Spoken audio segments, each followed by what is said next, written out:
નમસ્તે રાજકોટ, કેમ છો? જય સ્વામિનારાયણ. આજે આપણે આવી ગયા છીએ માનવ ઉત્કર્ષ મહોત્સવમાં અને આજે હું તમને માનવ ઉત્કર્ષ મહોત્સવની બધી વ્યવસ્થા વિશે સમજાવવાનું છું. મારી પાછળ તમે જોઈ રહ્યા છો એ માનવ ઉત્કર્ષ મહોત્સવના બે ગેટ છે અને આ બંને ગેટ છે એ રેસકોર્સ પાર્ક તરફથી તમે અંદર આવો ત્યારે તમને સામે દેખાશે. તો ચાલો આપણે અંદર જઈએ અને વિડીયોમાં તમને બધું સમજાવું કે માનવ ઉત્કર્ષ મહોત્સવમાં વ્યવસ્થા કેવી રીતે ગોઠવાયેલી છે. આ છે માનવ ઉત્કર્ષ મહોત્સવનો મેઇન ગેટ કે ત્યાંથી માણસો મેઇન એન્ટ્રી લેશે અને આ જગ્યાએથી બધા હરિભક્તો અંદર આવી શકશે.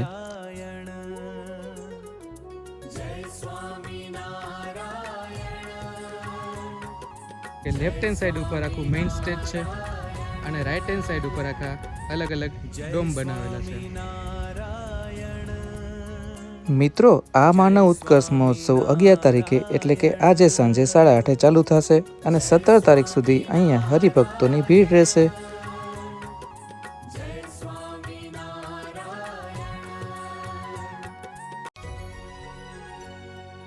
જય સ્વામિનારાયણ,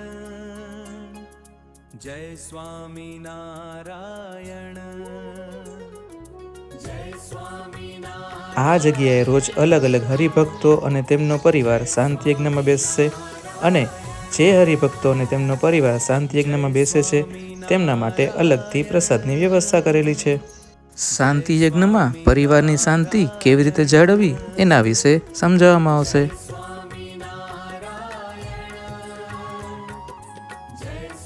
જ્યાં શાંતિ યજ્ઞ થવાનો છે એની એક્ઝેક્ટ સામે સરસ મજાની નીલકંઠ વર્ણિની પ્રતિમા ગોઠવેલી છે. મિત્રો, આ સરસ મજાના માનવ ઉત્કર્ષ મહોત્સવ માટે વિડીયોને 1 લાઈક તો બને છે અને જો તમે આ ચેનલ ઉપર નવા હોય તો ચેનલને સબસ્ક્રાઈબ કરી દેજો. અહીંયા સામે તમે જે 2 ડોમ જોઈ રહ્યા છો એ માનવ ઉત્કર્ષ પ્રદર્શનના છે અને તેની બાજુમાં રક્તદાનનો કેમ્પ છે અને તેમજ અંગદાન વિશે અહીંયા જ્ઞાન આપવામાં આવશે તથા આ ડોમની અંદર ફ્રી હેર ચેકઅપ પણ યોજાવાનો છે.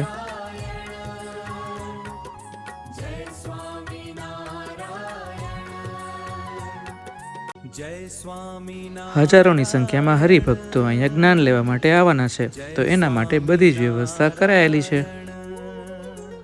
11 થી 17 એપ્રિલ દરમિયાન દરરોજ સાંજે અહીંયા સ્ટેજ ઉપરથી અલગ અલગ સાંસ્કૃતિક કાર્યક્રમો થવાના છે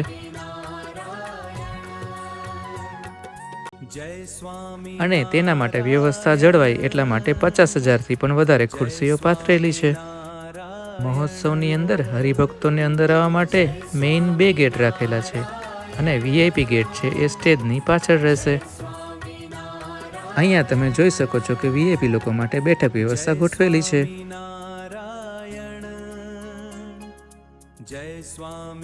સામે તમે જે સ્ટેજ જોઈ રહ્યા છો એ 128 ફૂટ ઊંચું સ્ટેજ છે અને આ સ્ટેજ ઉપર હેન્ડીકેપ લોકોને ઉપર આવવા માટે અલગથી વ્યવસ્થા પણ કરાયેલી છે. જય સ્વામિનારાયણ, જય સ્વામિનારાયણ, જય સ્વામિનારાયણ, જય સ્વામિનારાયણ, જય સ્વામિનારાયણ, જય સ્વામિનારાયણ.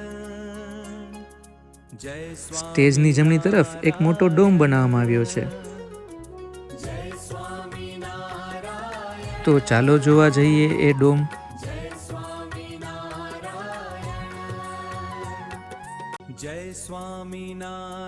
વીઆઈપી લોકો પોલીસ લાઈન વાળા રેસકોર્સના ગેટમાંથી આવીને આ ગેટ દ્વારા મેઇન સ્ટેજ સુધી પહોંચી શકશે.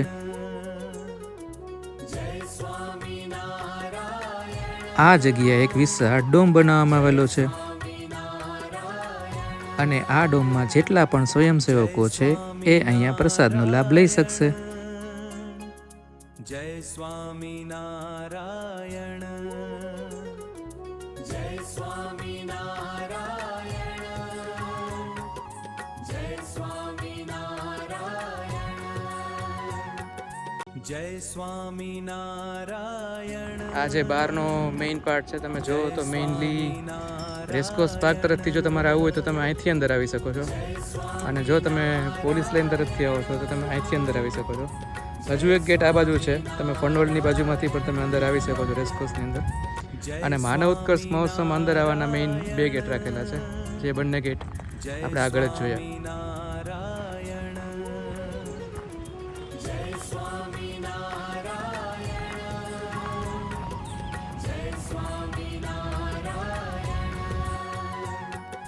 જય સ્વામિનારાયણ, જય સ્વામિનારાયણ. મિત્રો, માનવ ઉત્કર્ષ મહોત્સવ દરમિયાન 50,000થી પણ વધારે ખુરશીઓ અહીંયા યુઝ થવાની છે. અને જો તમારે એ ખુરશીઓ પ્રસાદ તરીકે અહીંથી વેચાતી જોતી હોય તો તમે આ જગ્યાએ ખુરશી રજીસ્ટ્રેશન કરી શકો છો. બધી જ ખુરશીઓ સ્કાય ફર્નિચર તેમજ શ્રીવેદની બનાવટની છે અને એકદમ સ્ટાન્ડર્ડ ક્વોલિટીવાળી છે.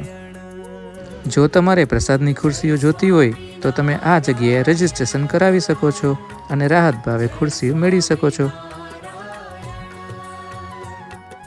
જય સ્વામિનારાયણ. મિત્રો, આટલું સુંદર આયોજન થોડાક જ દિવસોમાં હરિભક્તો દ્વારા કરવામાં આવેલું છે. તો આ આયોજન માટે વિડીયોને એક લાઈક કરી દેજો અને જો તમે આ ચેનલ પર નવા હોય તો ચેનલ સબસ્ક્રાઈબ કરી દેજો.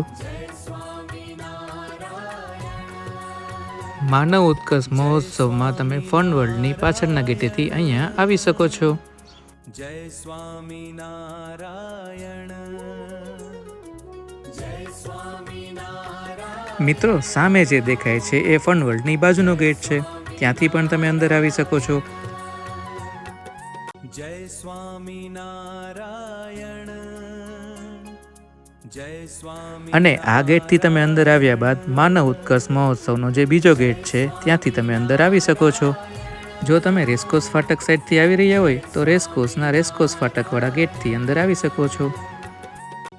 મિત્રો, BAPS સ્વામિનારાયણ સંસ્થા દ્વારા ખૂબ જ વિશાળ અને સુંદર આયોજન કરવામાં આવેલું છે અને બધી જ વ્યવસ્થા જળવાય એની પૂરેપૂરી તકેદારી રાખવામાં આવેલી છે. ફનવર્લ્ડની બાજુના ગેટથી અંદર આવ્યા બાદ ત્યાં પણ તમે કાર પાર્કિંગ કરી શકો છો.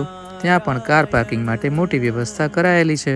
જય સ્વામિનારાયણ, જય સ્વામિનારાયણ. મિત્રો, ખૂબ જ સુંદર આયોજન છે અને 11 થી 17 એપ્રિલ રોજ સાંજે 8:30 કલાકે અહીંયા અલગ અલગ સાંસ્કૃતિક કાર્યક્રમો થવાના છે. જય સ્વામિનારાયણ, જય તો હું તો આ સુંદર આયોજનમાં રોજ આવવાનો છું. આપ પણ આવશો ને? અને જો મિત્રો તમને આ વિડીયો ગમ્યો હોય તો વિડીયોને લાઈક કરી દેજો અને જો હજુ સુધી ચેનલ સબસ્ક્રાઈબ ના કરી હોય તો એ પણ કરી દેજો. તો બોલો જય સ્વામિનારાયણ અને બધા હરિભક્તોને પણ મારા જય સ્વામિનારાયણ. જય સ્વામિનારાયણ.